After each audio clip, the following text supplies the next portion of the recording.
safety in schools continues to be one of the biggest concerns for parents. And not just in our area, but all across the country.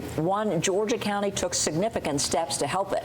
Thanks for joining us. I'm Kim Chapman-Whitfield. And I'm Josh Rowe. Emory University released a survey in May showing 60% of Georgia parents feel schools are less safe now than 10 years ago. And Governor Brian Kemp signed a law requiring public schools to identify threats and get students behavioral health support.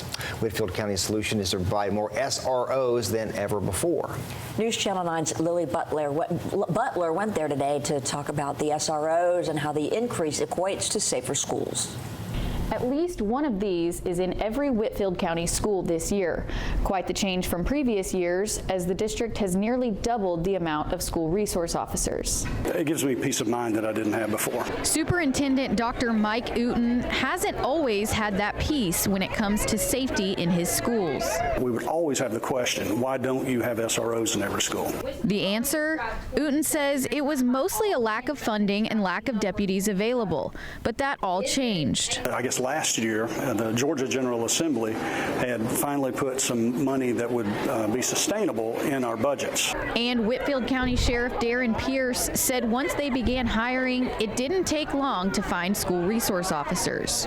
They can hopefully stop the threat before it gets into the school. And plus, they're able to build on these relationships with these kids and be mentors to them. So now every Whitfield County elementary and middle school is staffed with an SRO.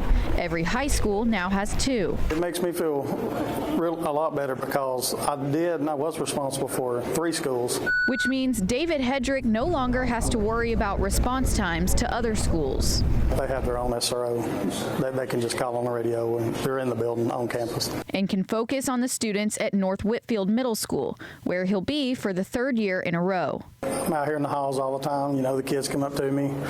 They're friendly to me. Sheriff Pierce has kids of his own in Whitfield County schools. One reason he says equipping each building was so important to him. Knowing that I can drop my child off and that there's someone there protecting my child. In Whitfield County, Lily Butler, News Channel 9. A Tennessee lawmaker reintroduced a bill earlier this year to allow retired law enforcement and veterans to work as school security officers. It was killed during the regular session.